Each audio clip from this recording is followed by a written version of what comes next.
And furthermore, I'm tired. I'm tired.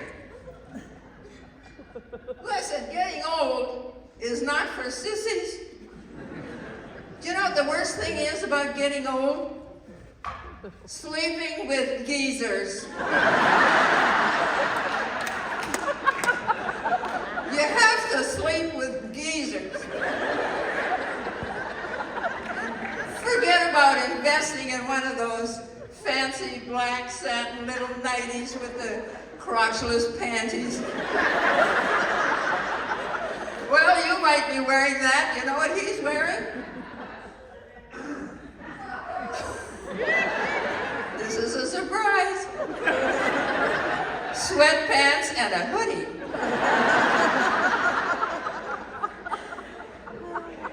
And forget about that night when you're feeling a little bit frisky and you tap him on the shoulder and you go, sweetie, do you want to go to sleep? Or what? Huh? Huh? He turns around and he says, what? Do I want to go to Sweden? What are you talking about? Go to sleep. I have no sex life. No. Well, except for my cousin in Langley, but does he count?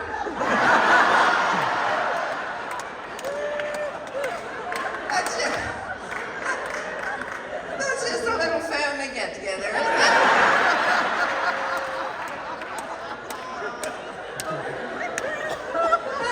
Joke.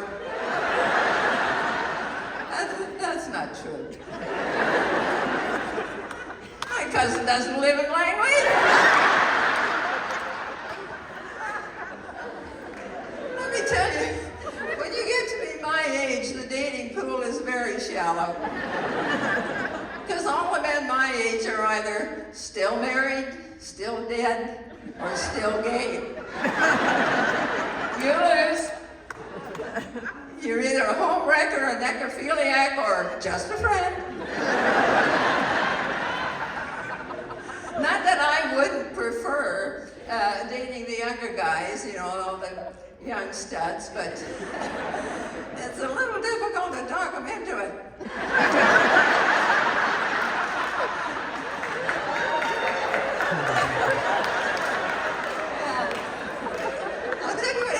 I try and convince him, say, listen, look at this as a science project.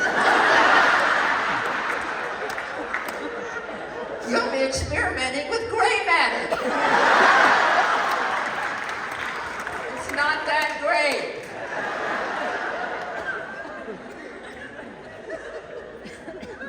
Very sadly, last year I lost my own geezer. Very careless of me. I don't know where he is.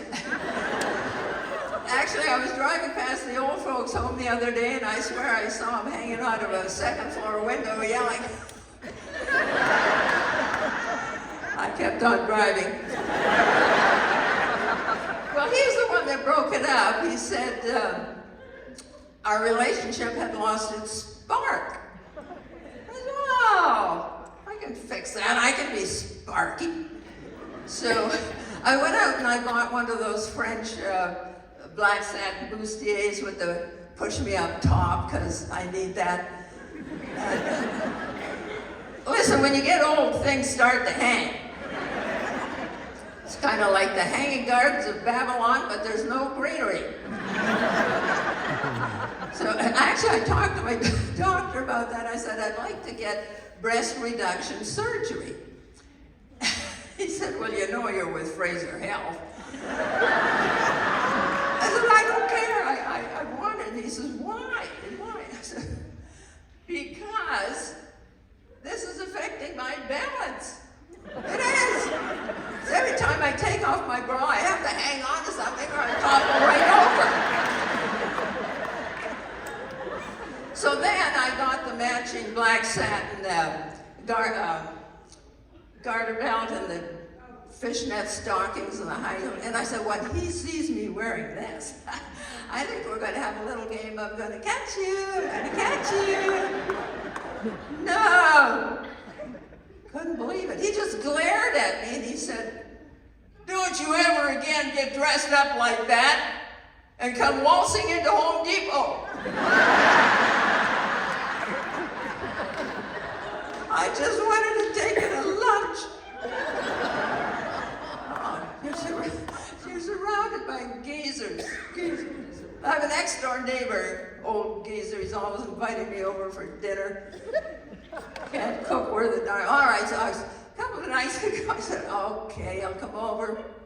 We had a little meal, and we're sitting on the sofa afterwards, having a glass of wine. And then he said this. I'd like to make passionate love to you, but I'm afraid I would disappoint because I have a very small penis.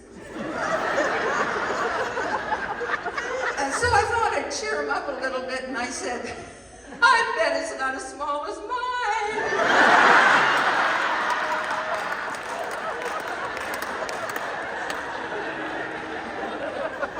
You have never seen a geezer jump into his hat and coat with such speed and head out the door. I said, get back here, this is your house. I'll leave. I think it's about that time. Listen, before I go, I wanted to tell you I'm going to be out in the lobby afterwards. I'm very pleased to be here tonight to represent one of my favorite charities. I am here on behalf of the CASH.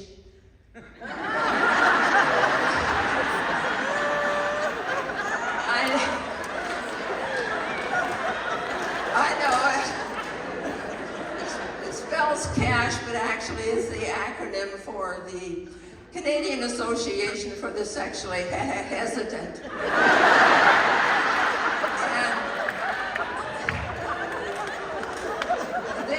And they help people like Gary from Mission.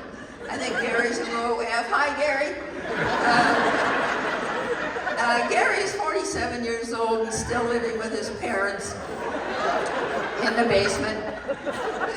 And if you should ever pass his door, you would hear his pitiful whining. Mom, I told you not to come in here right now. And then we help people like Todd from Kitsilano. I think Todd's up in the balcony. Hi, Todd. Todd was a bedwetter until he was 22. He is now 36 and living in denial. And if you might pass his door one day, you would hear him trying to explain to a date if he had one. No, what happened? There was a water pipe in the ceiling and broken. And be careful, that side of the bed is still a bit down. Oh, you're leaving? Very sad. So we'll see you out in the lobby. Be as generous as you can. Thank you so much for being here. Thank you.